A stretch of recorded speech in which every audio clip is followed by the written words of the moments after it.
Earlier, we sat down with the state superintendent of education, Jack O'Connell.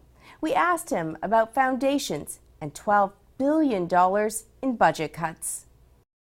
This is the worst year that I've seen, and it's cumulative. It's not just a one-year reduction. This has been on top of several years now of schools not getting as much funding as they should.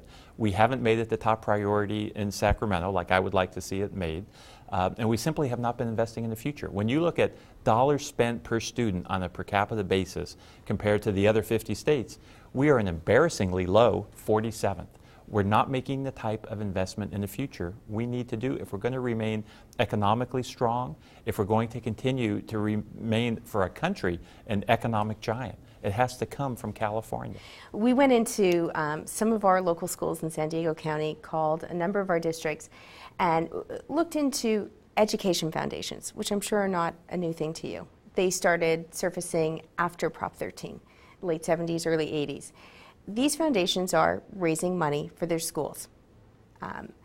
Some of them raising more than $2 million for a single school.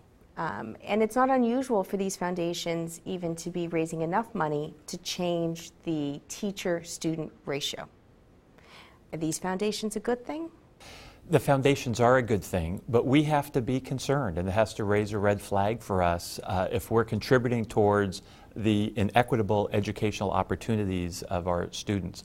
The changes that I've seen, having been around for a little while now, foundations used to help us with supplemental educational activities. For example, field trips.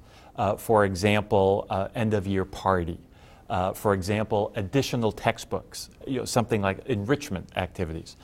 Today, we're seeing these foundations working with and making sure we have basic essential supplies in the classroom.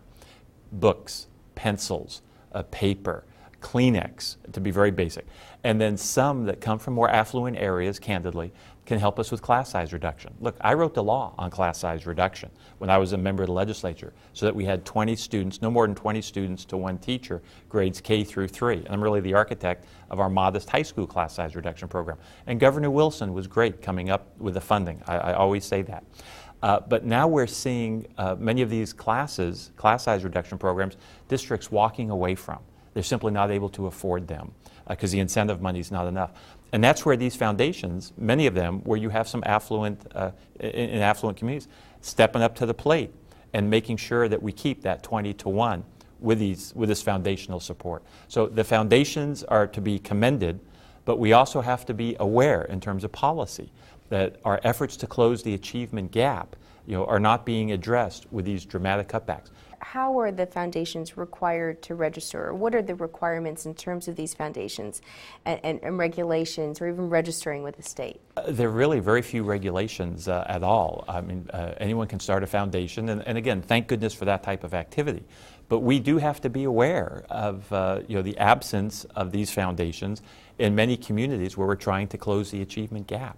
But why aren't they required to register so that you can keep tally of how much they're raising and how they might be changing the overall way public schools are financed? Yeah, there's no requirement that I'm aware of that these foundations have to report to the California Department of Education. Now, they have to spend money for the intended purpose that they're raising the money for. Could you make that requirement as superintendent? I couldn't. That would take a legislative bill for that. And probably one of the arguments would be we don't want to do anything to discourage parental involvement. I want parents to get more involved. I mean, parents are still our most important teachers. They're our first teacher. And we need that home front to become an extension of the school front to help our teachers, particularly this year. In fact, I have said as schools are opening, it's going to be more important this year than ever before for parents to be there to support and supplement those instructional opportunities from really a very challenging educational climate.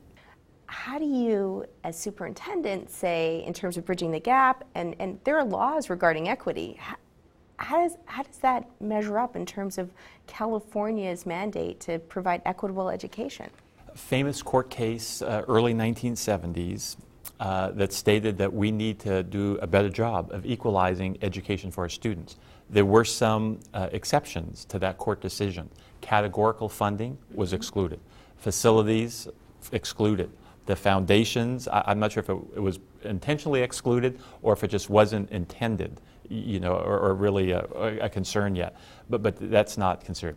But the basic revenue limits, we've done a pretty good job, as a result of this equalization court decision from many years ago, mid-70s, to try to bring under control the distribution of support to our schools.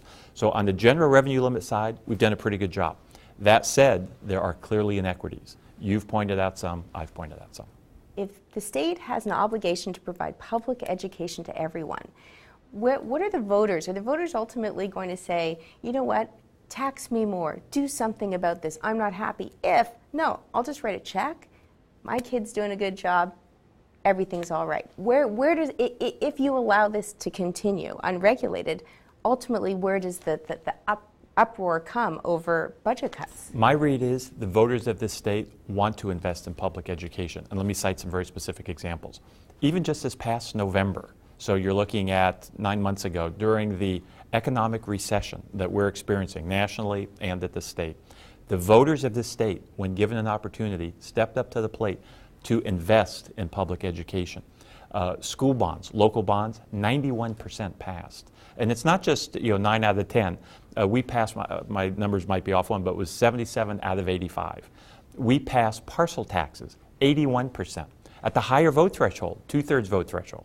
We passed the Mello-Roos school districts, the form for new schools, 90% there as well. Statewide bonds. The citizens of this state, I believe, are ahead of the governor and many in the legislature in terms of their willingness to commit additional funding to public education. The citizens understand education's the future. Education's the great equalizer. Education is key to California's economic recovery and key to California having a well-skilled, well-educated, analytical, problem-solving workforce.